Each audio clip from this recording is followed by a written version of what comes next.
बिहार में बहार है, मुश्किल में एनडीए सरकार है, तेजस्वी यादव के गले में जीत का हार है। ऐसे ही कुछ समीकरण बिहार के विधानसभा परिणाम के बाद देखने को मिल रहे हैं। आपको उनको देखकर जब मैं समझाऊंगा इस वीडियो में तो आप खुद कहेंगे कि तेजस्वी यादव की सरकार बनती हुई दिख रही है और जेडीयू बीजेपी की सरकार या तो बनेगी नहीं, और बन भी गई तो 1 महीने के अंदर यह सरकार गिर जाएगी। इतनी कमजोर सरकार है। भाजपा की आदत है किसी भी चीज का जश्न मनाना, जिससे लोगों में एक परसेप्शन जाता है कि यह बहुत बड़ा काम कर रहा है। लेकिन बिहार में की मुश्किलें इतनी बड़ी हुई हैं कि आप कल्पना नहीं कर सकते। उसकी वजह है बहुत ही खराब मैंडेट। 122 बिहार की विधानसभा का बहुमत का आंकड़ा है।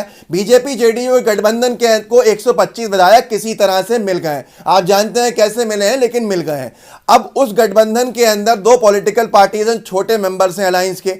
एक है एचएएम जितिन राम मांझी जी की, तो दूसरी है सानी जी की वीआईपी। ये दोनों पॉलिटिकल पार्टीज के पास 4-4 विधायक हैं। 8 विधायक एनडीए में ये भी शामिल है, जो पहले एनडीए के विरोध में खड़े थे, महागठबंधन के मेंबर्स थे, अलायंस पार्टनर्स थे, जिन्होंने मोदी जी का पुतला भी जलाया, भागवत जी का पुतला भी जलाया, और अब ये एनडीए का हिस्सा है। ये 8 विधायक अगर हट जाते हैं, क्योंकि जितिन राम मांझी साहब ने साफ कह दिया है कि हमें कोई भी मंत्री पद नहीं चाहिए नीतीश कुमार के सरकार के अंदर, उनके कैबिनेट ने। तो भैया किस में चाहिए? क्या राजद के कैबिनेट में चाहिए? कांग्रेस राजद के सरकार के कैबिनेट में चाहिए? क्या तेजस्वी यादव के कैबिनेट में चाहिए? ये इशारे हैं, आपको समझना होगा, क्योंकि इनकी पुरानी लड़ाई है, मोदी जी से भी हो, बीजेपी से भी हो, या नीतीश कुमार जी से भी हो, क्योंकि पहले तो एक ही पॉलिटिकल पार्टी में थे, फिर क्या लड़ाइयां हुई जो अलग अलग हुए, आपको सब मालूम होगा। वहीं पर अगर वीआईपी के मुकेश सहनी की बात की जाए तो इन्होंने तो पुतले जला दिए हैं इससे पहले आरक्षण को लेकर, भागवत जी का, मोदी जी का, बीजेपी का, सबका। यही महागठबंधन का हिस्सा थे। अब ये दोनों पॉलिटिकल पार्टीज के ऊपर बीजेपी और जेडीयू शक की निगाह से देख रही है, क्योंकि ये अब मांग रहे हैं बहुत हैवी पोर्टफोलियोज। अगर ये 8 विधायक हट जाते हैं तो बीजेपी जेडीयू की सरकार बहुमत से बहुत दूर हो जाएगी। 125 पे जो है वो 117 के ऊपर आ जाएंगे और बहुमत 122 का है। अब ये बहुमत इनको मिलेगा नहीं। अगर ये बीजेपी जेडीयू गठबंधन से हटेंगे तो कहां जाएंगे? आपको मालूम है, ये पुराने महागठबंधन में जाएंगे, जिनके पास 110 सीटों से ज़्यादा है। 110 सीट, आपको मैं गणित समझाता हूं पूरा। 110 सीटें हैं इनके पास, महागठबंधन के पास। 110 सीटें प्लस 8 सीटें 118 हो गया। बीजेपी जेडीयू से 1 विधायक ज़्यादा किसके पास हो जाएगा? महागठबंधन के पास। फिर आता है ओवैसी साहब की एमआईएम। उन्होंने अपने सीमांचल के क्षेत्र का विकास करने के लिए पहले ही कह दिया है कि जो सरकार सहायता दे सकती होगी हम उसके बारे में निर्णय लेंगे। बीजेपी के साथ खुले तौर पर जा नहीं सकते, तो आरजेडी की सरकार के लिए सीधे सीधे अपने 5 विधायकों का समर्थन। 118 प्लस 5 123 बहुमत का आंकड़ा क्रॉस। ऐसे नीतीश कुमार जी की सरकार सामने बनती हुई नहीं दिख रही है। नीतीश कुमार जी पहले से ही उदास है। मैं आपको बता देता हूं कल का उनका एक बयान, मैं आपको सुनाता हूं बयान। उन्होंने कहा, भास्कर ने के पत्रकार ने उनसे पूछा कि सीएम कैंडिडेट आप ही हैं ना?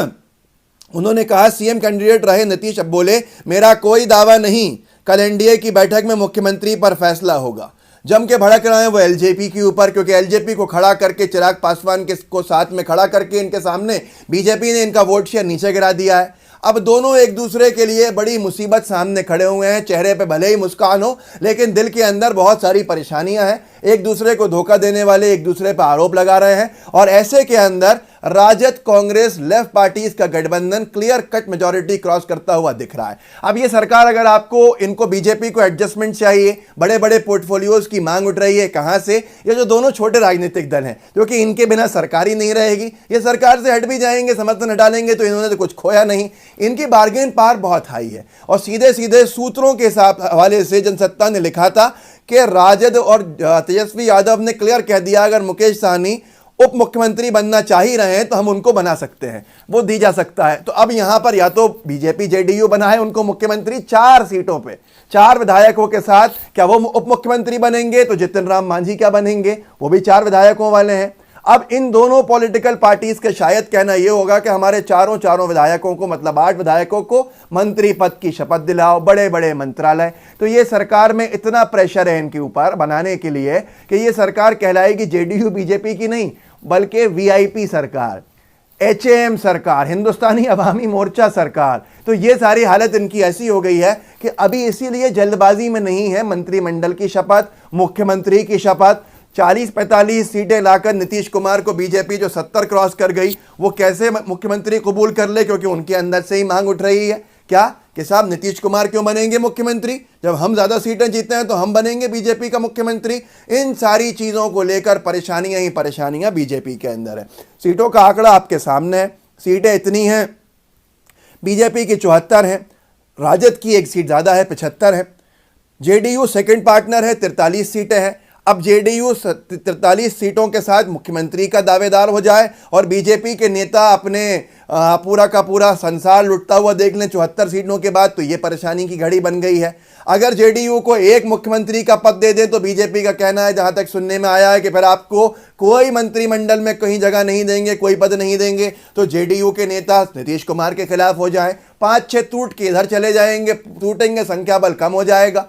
जिस संख्या बल को कम करके बीजेपी ने कई जगह सरकार गिराई बनाई, अब वही संख्या बल सता रहा है बीजेपी जेडीयू को बिहार के अंदर। इतना कम मैंडेट, कुल 3 विधायकों पर जो सरकार टिकी हुई हो, वो 3 विधायक भी बीजेपी जेडीयू के नहीं होकर दूसरी पॉलिटिकल पार्टीज के हो, तो आप सोच सकते हैं कि इनके लिए कितनी मुसीबत है। और ये कांटो भरा ताज नीतीश कुमार के सर पे जाएगा, सुशील मोदी के सर पे जाएगा, या किसी और के सर पे जाएगा। और अगर मुकेश सहनी 4 विधायकों वाले इस वक्त ये कह दें कि भैया नीतीश बाबू, सुशील मोदी जी, हमको तो मुख्यमंत्री बनना है, नहीं तो हम समर्थन वापस ले रहे हैं, तो मुख्यमंत्री का मुकेश सहनी को बनाएंगे या सरकार गिरा देंगे।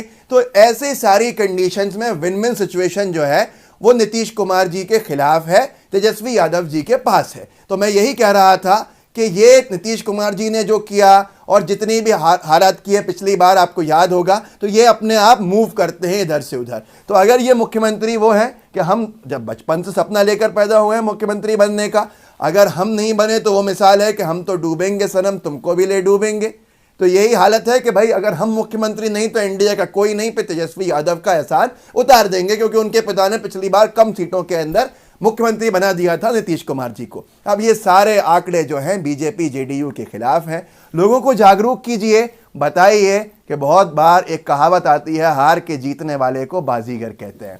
यही मैं कह रहा था, बिहार में बहार है, मुश्किल में गठबंधन की सरकार है, तेजस्वी यादव के गले में जीत का हार है। आप देख लीजिएगा, मैं लिख के दे रहा हूं आपसे, इसको वापस चला लीजिएगा। जिस दिन ये सरकार न बन पाई, और बन पाई तो जेडीयू बीजेपी की सरकार जिस दिन गिरेगी, मैं आपको याद दिला दूंगा कि मैंने कहा था, याद रखिएगा। ये मेरा मतलब वहाँ के लोगों से जो चर्चा की है उसका एक कंक्लूजन है, निष्कर्ष है। इसको आप समझिए, आपको खुद समझ में आएगा। सीटों का गणित बीजेपी जेडीयू के साथ नहीं है। इनकी सरकार 8 उन विधायकों में बनने जा रही है जो पहले ही महागठबंधन के साथी थे, बीजेपी के विरोधी थे।